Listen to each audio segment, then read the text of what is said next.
Hello friends, I am Dr. Sarika Panwar. I welcome you all in the video lecture of machine learning. In our last video, we have seen what is the workflow of machine learning. Now today we will see the various types of machine learning. Machine learning systems are basically categorized in the three classes, that is supervised learning, unsupervised learning and reinforcement learning. In supervised machine learning systems, we have to give the label data for learning the systems, and in supervised machine learning system we have to give the label data where the output is already known to the system for learning. There is a direct feedback from output to input, and it is used for predicting the outcome or future. In unsupervised machine learning systems, unlabeled data is given, learning, there is no feedback, and it is generally used for finding the hidden structure in the data. In reinforcement learning, there is a decision process and reward system, and it learns the series of actions. Now, first category, that is supervised learning, we will discuss in detail. Now consider this data set, labeled data set, which we are giving this to this model for training. This data set is labeled, means with these images labeling is already known. This particular image belongs to the hexagon category, this belongs to the triangle category, and this belongs to the square category. This data labeling is already known to us, and this label data is given to this model for training. From this label data set the model will be trained, and further it can be used for the prediction. While predicting the classes, we have to use the test data where now labels will not be known to us, and this unlabeled data now will be given for the prediction, and if our system predicts it accurately, then we can deploy that system in real world. So in supervised learning we give a set of input features x1, x2. So there can be n number of input features, and target output of y, that is the labels, is also given to the system.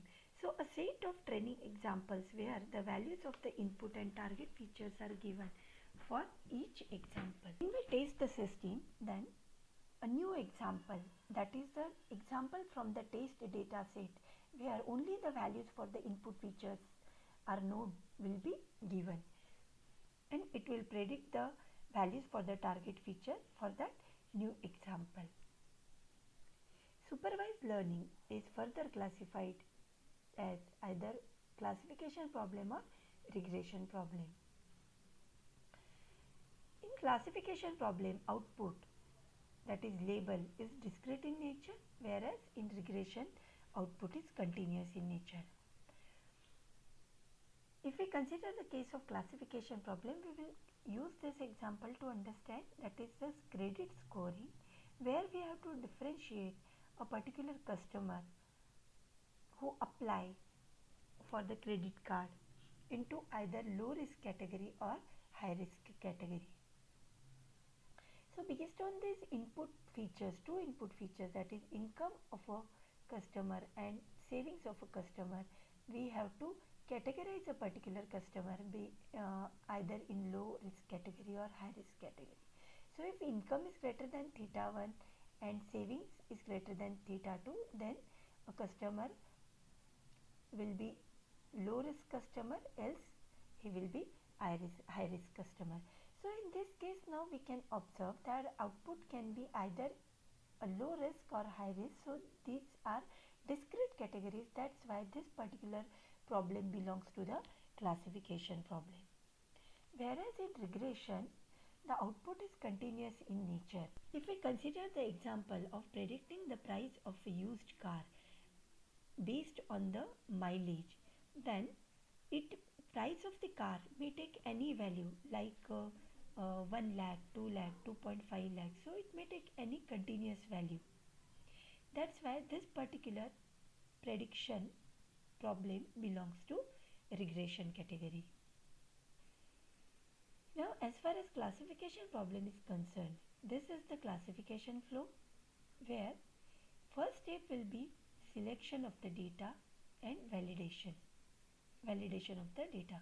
Selection and validation of the data. Once the data is selected and validated, we have to choose a particular classifier, suitable classifier for this database, and we will train that classifier. Once the model is trained, once the classifier is trained, now we have to assess the performance of that classifier, and we can choose any optimal classifier for which we are getting the good performance, and we can export or deploy that classifier. So that is the classification workflow. Thank you.